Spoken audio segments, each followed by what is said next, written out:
I'm a chronic daydreamer. I've always been a daydreamer. This is me in New York City in Central Park on the world's first Earth Day, dreaming about peace and love. I think dreams are really important, and they were very important to me, especially as a kid. Like most kids, I didn't have the greatest childhood. My parents were divorced, we had no money, I felt out of place, and whenever I was feeling depressed or lonely or just wanted to crawl under a rock, I would dream about who I wanted to be and what I wanted to do. And this gave me hope, and the hope gave me joy. The joy that in the future I could be whatever I wanted to be. I remember in 8th grade science class when I first learned that matter can neither be created nor destroyed. Einstein came up with this. This blew my mind. I began to see the world as infinitely connected. This living thing, single living thing floating out in space with all kinds of invisible forces swirling around it. This image stuck with me, and it sticks with me today. So I've always wanted to be an artist, and I've always loved the mountains. So after graduating from art school in New York, I moved to ParkCity. And everybody's like, what? You're moving to the mountains of Utah? You want to be an artist, you got to live in New York City. And I knew I was being true to myself. I was following my heart, and I wasn't listening to worrying about anybody's expectations. I had to constantly remind myself to be myself. I remember a conversation, my mom dated this New York City cabbie, and he was this wild philosopher guy. And he used to say, if you want to be an artist, you got to suffer, because that's where passion comes from.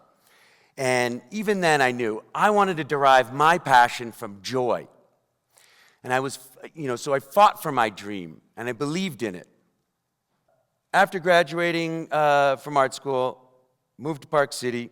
So I had to make a living when I got to ParkCity. So I made furniture when I first got here. I wanted it to, be sculptural and one of a kind, and this was fulfilling. I like to build things, but I wanted to make art that had meaning, that inspired people. I didn't want to just make pretty things. After a while, I started using scraps from the furniture making these little wooden sculptures. And I knew what these sculptures would be about. They'd be about what I'd been thinking about since 8th grade science class. These unseen forces flying all around. I'd carve these waves, which represented sound waves and light waves, and they're flying around this room right now as we speak. And this piece has elements of these vertical elements, which represents parallels.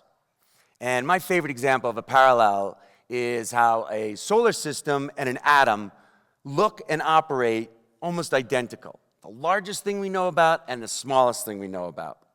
And nothing in between looks anything like it. So as these sculptures started to sell, I began to make short-term goals for myself. I had a long-term vision, and I would make these short-term goals. This year, I'm going to try to sell 25% art and 75% furniture. Next year, I'm going to try to sell 50% art and 50% furniture. A couple years, hopefully, I'll just be making art and selling in the galleries. And during this time, I started refining my philosophy and refining what it was I wanted to say to the world through my art. So this led me to the sculptures I'm making now. They're bronze sculptures, and they're all about how everything's connected. Everything's connected and everything's in motion. And I have these elements interacting with each other in a cosmic dance, creating a rhythm, delicate balance. And I also wanted them to be exuding joy. I wanted them to feel like they were bursting out of the ground. I wanted them to be a celebration of the rhythm of life. And I believe if everybody felt this connection, and if everybody felt like they were a part of this vast collaboration, the world would be a better place. So dreams are important. They can get you through a lot of stuff, and they can take you to a lot of places. There's a million kind of dreams you can have, and there's a million ways to get there. No dream is too big or too small. So believe in yourself, believe in your dreams, and your future can be whatever you want it to be. Thank you.